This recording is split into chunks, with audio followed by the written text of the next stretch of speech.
kesulitan-kesulitan dalam pemecahan masalah itu dibuat skema seperti di bawah ini. Nah, di sini dilihatkan bahwa secara hierarki itu permasalahan terkait kesulitan-kesulitan adalah yang pertama membaca masalah, kemudian memahami masalah, kemudian pikirkan cara berpikir ketika memecahkan masalah, kemudian menerjemahkan masalah ke dalam model matematika, kemudian dalam pengerjaan atau perhitungan matematika, dan di sini adalah tiba pada solusi. Jadi ada yang mempunyai kesulitan terkait membaca masalah, memahami masalah. Nah, ini semua secara hierarki dari atas ke bawah. Ini dari bawah itu mulai yang dari atas yang mulai yang dasar ya, membaca masalah itu dari yang dasar dulu. Ini meningkat sampai akhirnya pada solusi. Nah, secara terperinci kita coba sampaikan ya satu persatu. Yang pertama, ketidakmampuan membaca masalah disebabkan kurangnya pemahaman bahasa atau memahami masalah dalam bentuk bahasa. Jadi misalnya ada soal masalah kan pasti soalnya cerita. Anak itu bisa membaca, ya bisa membaca, tapi tidak memahami, berarti dia kesulitannya dalam hal tersebut. Jadi setelah dia membaca itu dia memahami dari bacaan tersebut itu salah gitu loh, kemampuan membacanya masalah tersebut salah. Harusnya di soal tersebut itu ada operasi penjumlahan dan perkalian. Nah, tetapi anak ketika membaca dia hanya menyimpulkan kalau itu hanya penjumlahan. Itu seperti contoh.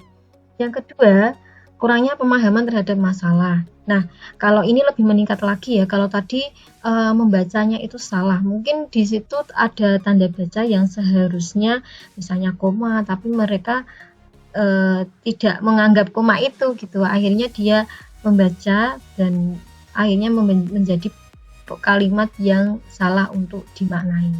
Terus yang kedua itu memahaminya. Nah, 1 sama 2 saling terkait ya. Ketika dia membaca bisa tapi tidak memahami juga masalah. Kemudian ketika dia membaca saja ini masih belum benar, apalagi memahami, seperti itu. Jadi ketika memahami di sini itu inti masalahnya yang harus dia peroleh. Ketika dia tidak dapat inti masalah itu, nah dia akan kesulitan. Bagaimana untuk menghadapi kesulitan ini? Tentunya anak sering dihadapkan soal-soal, kemudian dia harus mempunyai jiwa literasi ya, artinya kemampuan literasi yang baik. Anak itu tidak malas ketika membaca. Terkadang kan ketika ada soal matematika, soalnya uraian secara cerita panjang, belum apa-apa sudah nyerah, sulit kayak gitu.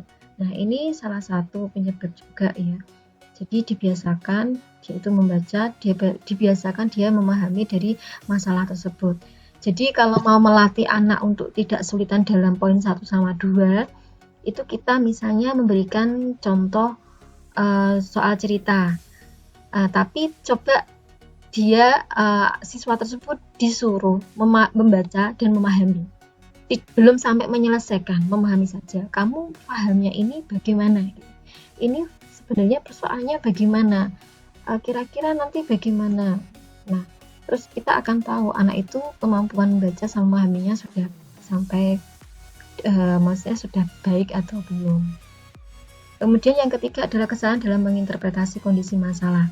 Nah, kalau ini sudah terkait sama kalimat matematika ya, biasanya dia misalnya memaknai ini menginterpretasikan masalahnya itu harusnya diselesaikan dengan soal luas, tapi dia malas keliling ya, seperti itu.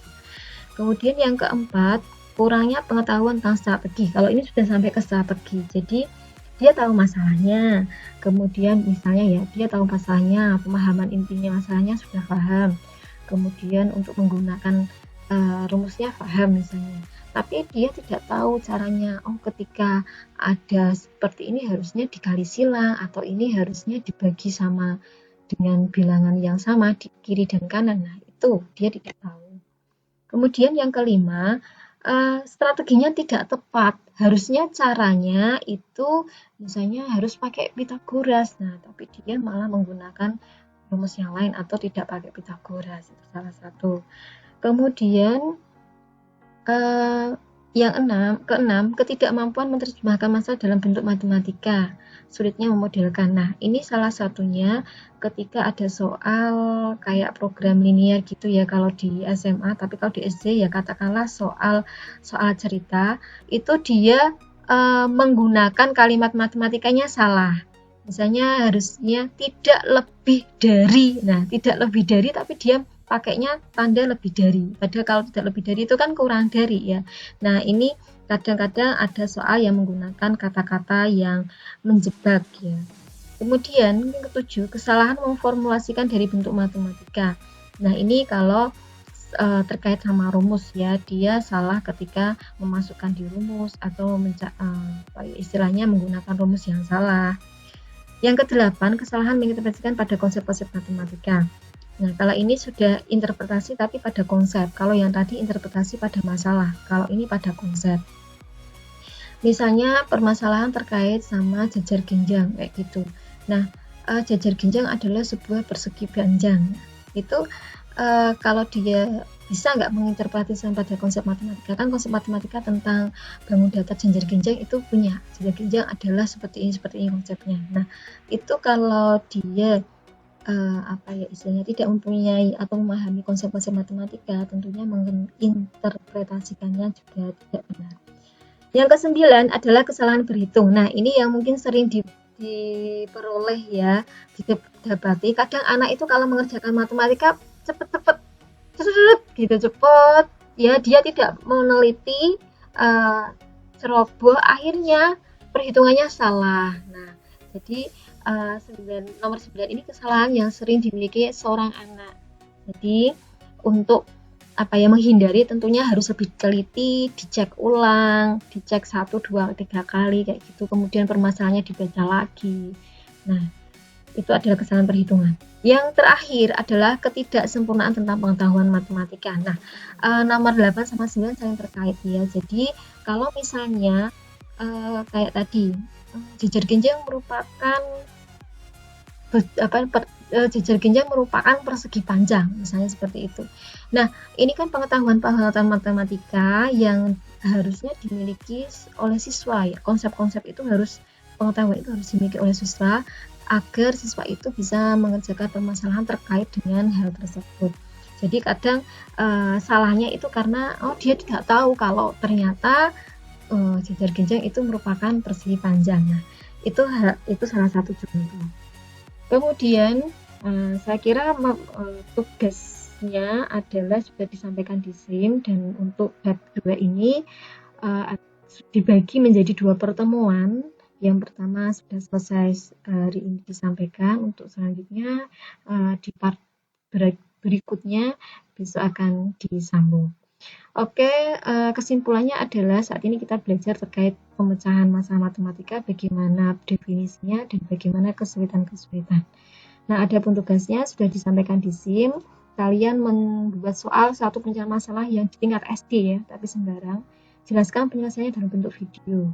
Kemudian suruh anak untuk mengerjakan. Kalau waktu anak mengerjakan ini tidak perlu di video, sudah katakanlah offline saja. Nah, terus kalian bedah itu hasil pekerjaan siswa tadi.